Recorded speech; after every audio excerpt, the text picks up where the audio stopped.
우리 오늘 또 예배 드리러 하나님께 나온 우리 성도들 위해 하나님의 은혜와 평강이 있기를 주의 이름으로 축원을 드립니다. 특별히 또 이렇게 오예배 나오셔서 피곤한 몸이지만 아침부터 또 오후에 이르기까지 주님의 전에 이르고 또 주님을 찬양하고 주님의 임재를 간구하고 사모하고 나가는 영혼들, 주님께서 특별히 여러분 삶에 능력을 주시고 특별한 은혜들을 부으시는 그런 시간이 되리라 믿습니다. 여러분, 세례 요한의 이 모습이 지금 소개되고 있죠. 세례 요한이 어떤 사람이 어떤 모습으로 나타나고 있냐면 6절에 보면은 요한은 낙타털 옷을 입고 허리에 가죽띠를 띠고 메뚜기와 석청을 먹더라. 그렇게 말씀이 나와 있습니다. 그러니까 낙타털 옷을 입고, 옷은 낙타털 옷, 그리고 허리에는 가죽띠를 또 띠고 동여 매고, 그리고 먹는 것은 메뚜기와 석청을 먹는 그런 삶을 살았다는 거예요. 이 세례 요한의 이 모습은 여러 가지 의미가 있겠지만 오늘 말씀 속에서 이 인생이란 것이 이런 것이다 라는 걸 상징적으로 보여주고 있습니다. 참 뛰어난 인물이지만 인생은 이런 거다, 그걸 보여주고 있는 거예요. 이 요한이 낙타털 옷을 입었다는 것은, 낙타털 옷은 이 낙타털 가죽으로 만든 털 가죽 옷이 두꺼운 옷이잖아요. 두꺼운 옷.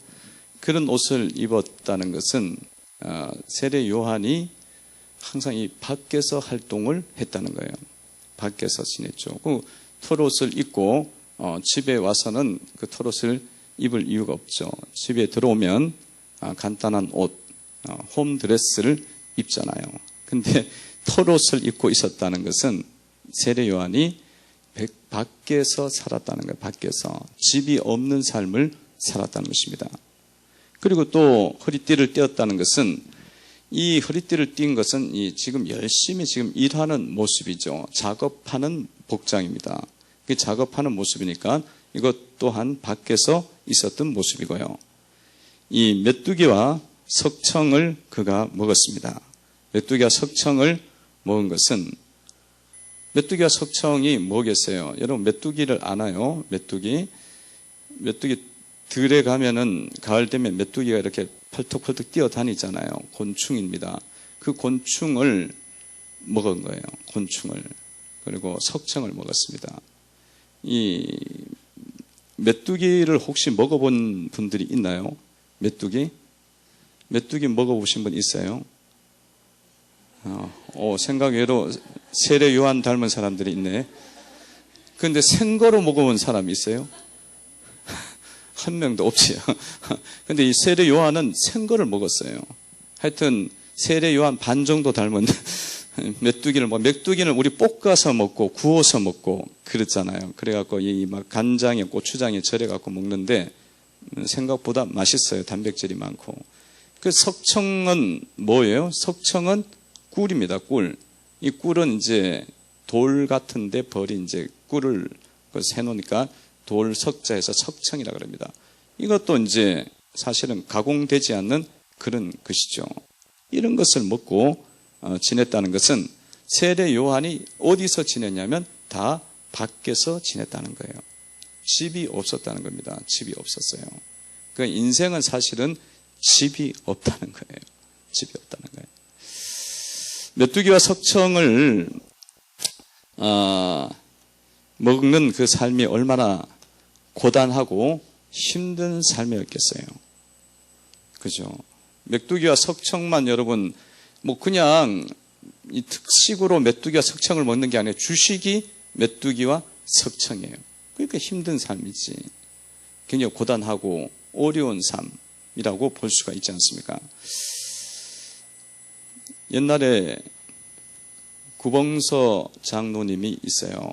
코미디언 구봉서 장로님이 예수를 믿기 전에 집에 와서 이렇게 목사님이 성경 공부를 사모님들, 아내분들 모아놓고 여자분들 모아놓고 성경 공부를 시키고 있는데 그 구봉수 장로님 코미디언은 방 안에 들어가 있고 밖에서 거실에서 하고 있는, 자기는 안 믿으니까 안에 들어가 있는 거예요. 그래서 이 세례 요한이 먹은 게 뭐냐 하면은 메뚜기와 석청을 먹었다. 그러면서 얼마나 고단하고 힘든 삶을 예수님을 위해서 살았지 않았는가. 목사님이 이야기하니까 그 안에서 있다가 구봉사가 뭐라 그러냐면 메뚜기와 석청이면 고단백질인데 그렇게 잘 먹고 살았냐고 그 이야기를 하다가 목사님이 나오라 그래갖고 끌려 나와갖고 예수님을 믿었어요. 농담하다가 유머하다가. 그러니까 목사님이 기가 막히게 그 타이밍을 잡았어요. 그 이야기가 방에 있다가 들렸으니까 똑같이 들린 거예요. 그래갖고 나오라고 했어요. 예수님을 믿게 돼갖고 장로까지 됐다, 그런 이야기가 있습니다. 물론 지금 돌아가셨죠. 그러니까 메뚜기와 석청을 만약에 특식으로 먹으면 굉장히 고단백질이야. 굉장히 좋은 거예요. 근데 이게 매일 이걸 이 주식이야. 다른 건 뭐 떡도 못 먹고 다른 것도 못 먹고 그냥 라면도 못 끓여 먹고 이러니까 이게 얼마나 힘들었겠어요. 그리고 여러분, 메뚜기와 석청이, 메뚜기가 어디 쉽게 잡히나요? 메뚜기를 잡으려면 같이 뛰어다녀야 돼. 잠자리채가 있는 것도 아니고. 그러니까 하루 종일 잡아봤자 몇 마리 못 잡는 거야. 몇 마리 못 잡는 그걸 먹고 굶주리면서 보냈다는 것입니다. 예, 꿀도 뭐 아무 데 가면 뭐 그냥 찾으면 바로 찾을 수가 있나요? 그렇지 않았다는 거죠. 그러니까 이 세례 요한의 모습이 참 고단하고 부족하고 힘든 삶을 살았다는 겁니다. 그 인생이란 뭐냐면, 우리 인생은 사실 집도 없고 우리 인생은 참 부족한 삶을 사는 게 인생이라는 거예요. 넉넉하지가 않다 이거죠. 나름대로 열심히 살지만 이런 모습의 삶이 인생의 모습이라는 것입니다. 그렇기 때문에 인생은, 그래서 인생에는 누가 필요하냐면 예수님이 필요하다는 겁니다. 예수님이 오시면은 우리에게, 집이 없는 인생에게 하나님이 집을 주십니다. 집이 없는 인생에게 집을 주십니다. 어떤 집을 줘요? 하늘에 있는 집을 주시는 거야. 집을 준다 그러니까 또 무슨 아파트 주는 줄 알고 상당히 귀를 기울이는데, 그 집보다 더 좋은 집이 있다. 하늘에 있는 영원한 집을 우리에게 주십니다. 여러분, 인생을 살아가는데 집이 없어. 이 땅에 있는 집들은 사실은 영원한 집은 아니에요. 흙으로 지은 거는 얼마 안 있으면 무너져. 시멘트로 지어지면 또 30년 지나면 다 무너져요. 돌로 지은 것도 마찬가지. 50년 지나면 무너져요. 근데 하늘에 있는 집은 영원한 집입니다. 근데 그 집이 있으니까 예수님은 우리에게 그 영원한 집을 주시는 분이에요. 인생이 이렇게 고단하지만 주님을 우리가 믿으면 주님께서 하늘에 있는 영원한 집, 그 집을 주시니 얼마나 감사하고 고맙습니까? 감사하죠. 여러분, 믿는 자에게, 예수를 믿는 자에게는 영원한 집이 있는 줄로 믿습니다. 영원한 집이 있다는 거예요. 영원한 집. 내가 죽었는데 집이 없으면 어떻게 되겠어요? 내가 죽었는데 아파트는 뭘 어떻게 내가 가져? 그렇게 뭐 좋게 만들어 놔도 그 아파트 내가 못 갖고 간다니까. 자식들한테 주든지 남이 다 가져간다니까. 내가 죽었는데 이 땅의 집이 아무리 좋으면 뭐해요? 그게 영원한 집이 아닌데, 그러면 우리 인생 속에는 뭐가 있어야 되냐면 하늘에 있는 영원한 집이 우리 인생 속에 있어야 되는 거예요. 내가 문을 열었어. 죽어서 문을 열었는데, 영원한 문을 열었는데 거기에 내 집이 없어. 하늘 천국이 없고 지옥이 열린다면 얼마나 불행하고 무서운 일이에요. 근데 딱 열었더니만 주님이 나에게 영원한 집을 예비하셨어요.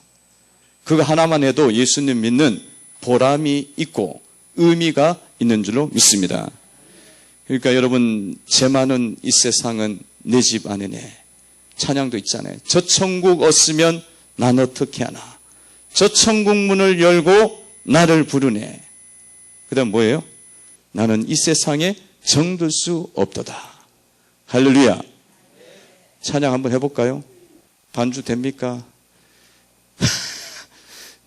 그냥 불러야 되려나 모르겠다. 내가 부탁을 안 했어요. 예. 왜냐하면 설교를 하다 보면 그냥 또 딴 데로 갈 수도 있어갖고 부탁 안 했어요. 한번 불러보죠. 찬양해보세요.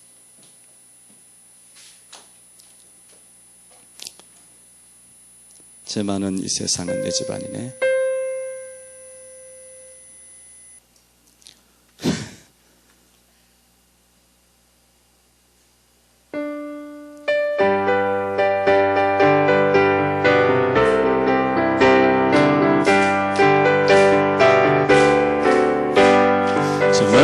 세상이 내 집안이네.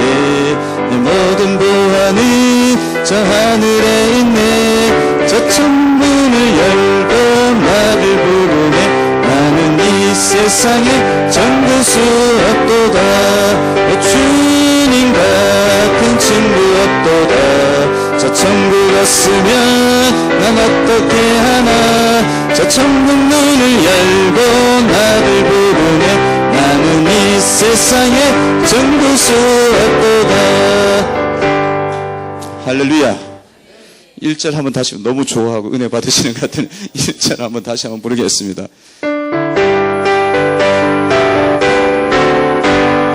나는 이 세상에 내 집안이네.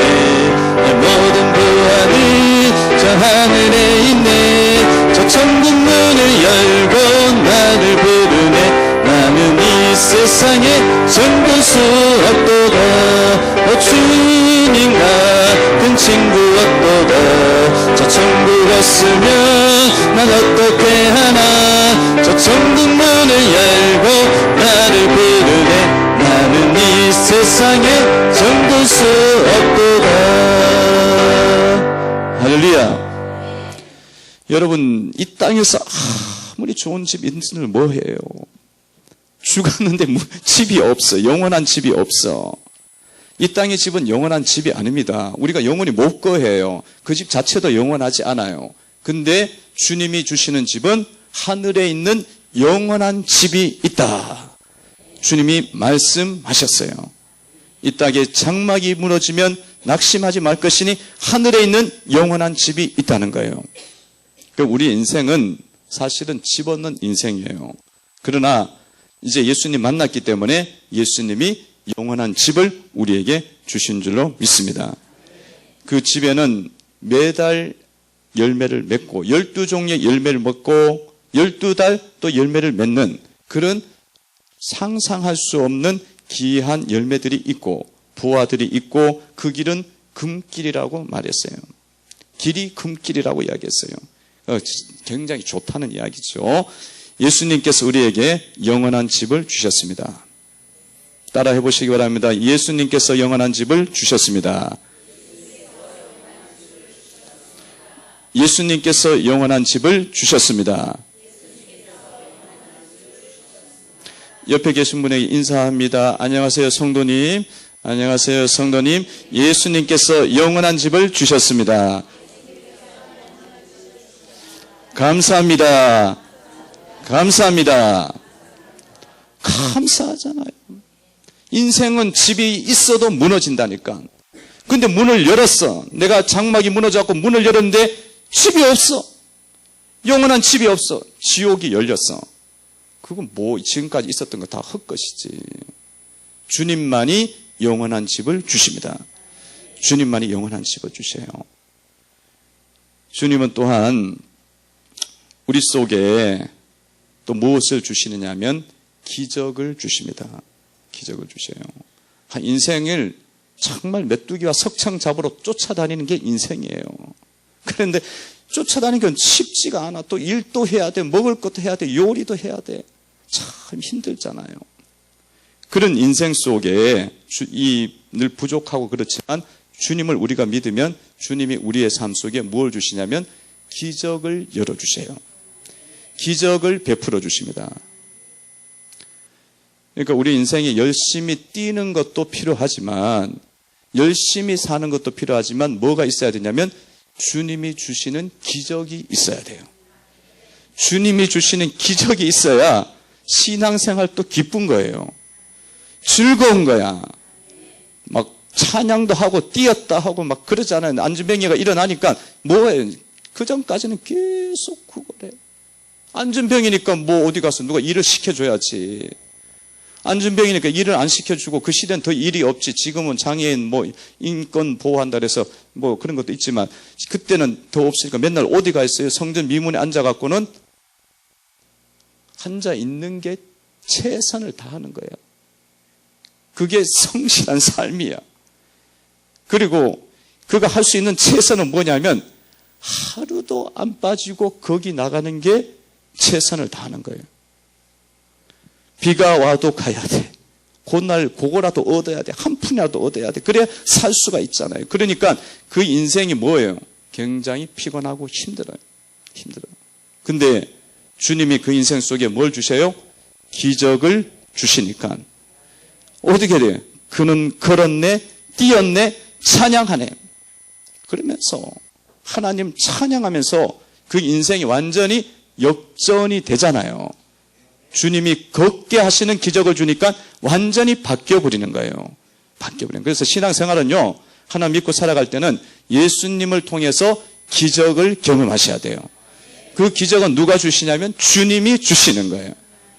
주님이 그렇게 가끔씩 줘서 아무리 해도 안 되니까, 그 수준에서 안 되니까 주님이 그냥 세워버리는 거예요. 내가 최선을 다하고 부진 살아도 안 되니까 안 뚫려요. 최선을, 기적을 주십니다.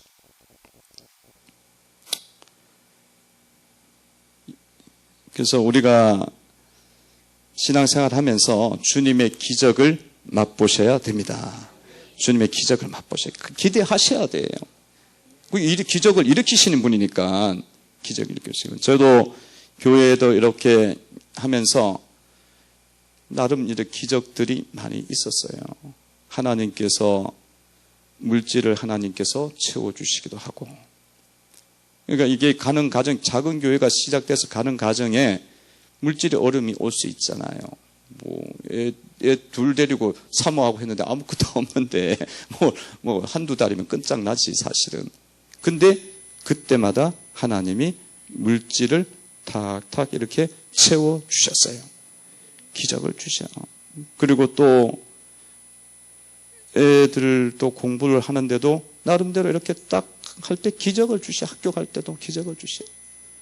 기적이야. 사실 지훈이가 저기 서울에 있는 대학교 가는 거 기적이에요. 할렐루야. 기적이라니까. 은혁이나 지훈이나 성적이 똑같았다니까. 내놓고 이야기하면 성적이 더 좋았대 지금. 굳이 밝히려고. 중학교 때는 그랬어요. 근데 그렇게 된 거예요. 기적. 하나님이 기분 좋게 하시려고, 저를 기분 좋게 하려고 그렇게 주세요. 육신적인 건 하지만 그런 것들을 주님이 중간중간에 주시게 돼 있어요. 그러니까 기적을 맛보셔야 됩니다.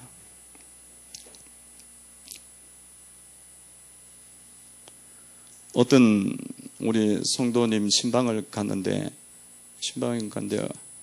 교회 왔는데 이분이 얼굴을 보니까 근심과 염려가 뚝뚝 떨어져요. 얼굴에서 너무 힘든가 고단함이 배어 있는 거야. 그래서 이분은 아무래도 문제가 좀 많은가 보다. 그래서 사모하고 둘만 갔어요.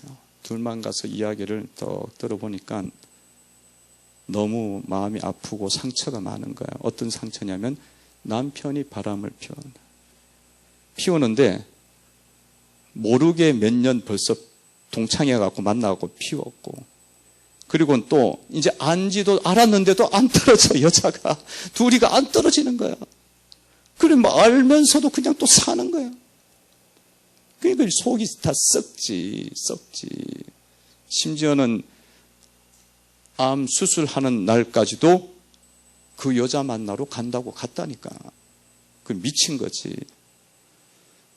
완전히 미친 거예요. 그러면 그 정도면. 그리고 얼마나 걱정이 되고 염려가 되고 속이 불처럼 타오르겠어. 그래서 이 상담을 하고는 그랬어요. 성도님 뭐 그렇게 마음이 아픈 것처럼 하나님도 성도님을 향해서 마음이 아프다. 그러니까 주님을 믿던 그 믿음의 시간들을 어느 순간에 먹고 살만하니까 내려놨단 말이에요. 내려놓고 나니까 내려놓았으니 주님이 얼마나 그 사랑하는 영혼에 대한 마음이 있었겠냐고. 그리고는 이제는 예배를 잘 드리고 주님을 첫 번째 두고 첫사랑을 회복해라. 회복하면 남편이 돌아올 거다. 돌아올까요? 안 돌아올까요? 이 수년을 짝 따라 붙어갖고 안 떨어지던 거예요. 마무리 해도 안 떼었어. 희한하게. 안 떨어져. 그런 불륜녀들은 왜 이렇게 안 떨어져? 그건 이상하네, 이야기가. 아, TV를 보고 하는 이야기야. 안 떨어져. 쫙 붙어 안 떨어지는 거야. 안 떨어져. 근데 예배에 딱 나오니까, 몇 번 나오니까 떨어져요. 내가 끊겠다는 거야. 남편이. 기적이 일어나요. 주님으로부터 기적이 나오는 거기 때문에요. 주님으로부터 역사가 나오는 거기 때문에 우리가 주님께 가까이 나가면 주님이 그만할 때에 역사를 일으켜버려요. 역사를 일으켜. 기적은 우리가 한 것보다 훨씬 크게 나오는 건데 내가 뭔가를 해야 되는 거야. 그 속에 주님이 그걸 사용하시는 겁니다. 그러니까 여러분 삶 속에 조금 불편한 일이 생기거나 무슨 사건이 일어나거나 어려운 일이 있으면요. 여러분들이 그것을 하나님의 시야에서 영적으로 바라보는 걸 자꾸 만드셔야 돼요. 만드시면 거기에서 주님이 복을 주려는 거야. 주님이 기적을 주려는 거예요. 그래서 그것을 잘 붙잡으시면 여러분 속의 것을 해결하면 기도를 하든지 뭔가를 해결하면 주님이 그 속에서 주님의 빛을 비춰갖고 그 문제가 싹 풀리도록 열어주십니다. 주님은요, 생명의 빛이신 줄로 믿습니다. 주님은 치유의 빛이십니다. 주님은 죽은 자도 살리는 생명의 빛을 갖고 있어요. 부활의 능력을 갖고 있습니다. 모든 것을 여는 하늘과 땅의 권세를 갖고 계세요. 그래서 여러분, 주님의 빛만 비춰지면 기적이 일어나요. 기적이 일어납니다. 그래서 오늘 여러분들 오늘 예배를 드리면서 주님께서 나에게 기적을 달라고 기도를 하시길 바랍니다. 또 기적하시고 구하셔요. 질병이 치유되는 기적을 주시기를 원합니다. 물질이 열리는 기적을 주옵소서. 승진이 열리는 기적을 주옵소서. 세상의 지식을 이기는 지혜를 주옵소서. 교회가 부흥되는 기적을 주옵소서. 그 기적을 달라고 구하셔요. 성도들의 삶 속에 여러분들 정말 안 될 것 같은 일들이 일어난 경우들이 사실은 많이 있어요. 돌이켜보면 이거는 사실은 사람의 수로는 안 돼. 내가 아무리 최선을 다해도 안 돼. 성진이라든가 이런 어떤 이 시스템이라든가 이런 구조들이 안 되게 돼 있어요. 그런데도 불구하고 주님은 그 상황 속에서 기적을 주실 수가 있는 거예요. 그러니까 지금 성도들도 사실은 많이 경험을 했어요. 그게 뭔 사건이냐면 주님이 기적을 준 사건이야. 내가 아무리 해도 고단하고 근심스럽고 염려하니까 주님이 한번 올려주시는 거예요. 올려주시는 거예요. 그것을 여러분들이 주님으로부터 나왔다는 것을 믿고 주님 앞에 나가면서 오늘 또 이 예배 시간에 또 기도하면서 또 앞으로 살아가는 가운데 주님 기적을 주옵소서. 그렇게 간구를 하시기를 바랍니다. 그럼 인생이 다 열려요. 우리 교회도 이제 더 많은 표적과 기사와 이적과 능력이 일어나는 교회가 되어야 되는 줄로 믿습니다. 성도들이 들어오면 성도들이 주님의 빛을 비춤을 받아갖고 삶의 문제들이 풀려져야 돼요. 고단한 인생인데 계속 고단해. 그러면 안 되는 거야. 주님이 연단을 주기 위해서 그럴 때도 있지만은 주님이 우리를 한번 이렇게 세울 때가 있단 말이에요. 그 인생 속에 그런 역사가 일어나는, 표적이 일어나는 교회가 되도록 기도를 하셔야 되는 줄로 믿습니다. 주변의 성도들 중에서 참 어려움이 있는 사람들 많아요. 가정적으로 무너진 가정들도 있고, 마음적으로 정신적으로 많이 이렇게 떨어진 사람들도 있고, 물질적으로 이렇게 또 인간관계 속에서 굉장히 부딪히는 사람들도 많이 있어요. 그런데 여러분, 교회는요, 주님이 계신 곳이기 때문에 그런 모든 것들이 치유가 돼야 돼요. 그 부분은 주님이 나타나시면 다 할 수가 있는 거야. 할 수가 있는 거예요. 그래서 우리가 이 교회를 우리가 이 계속적으로 여러분들이 섬기면서 목회자도 계속 상담을 합니다.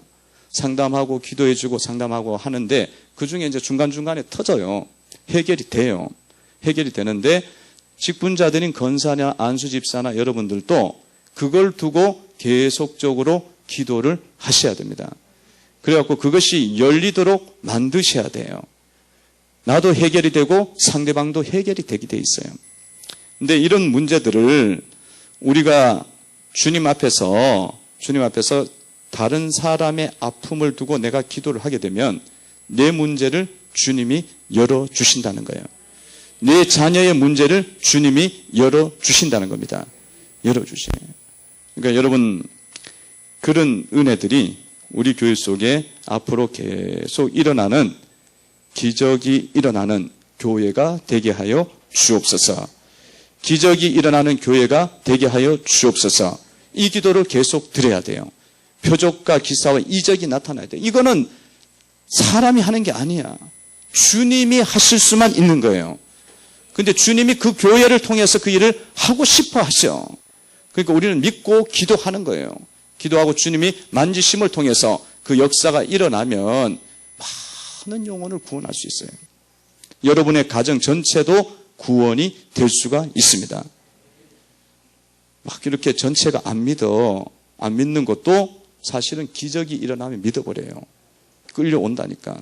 그 역사가 일어나도록 지혜가 필요하고 기도가 필요한 줄로 믿습니다. 기도드리겠습니다. 하나님 고맙습니다.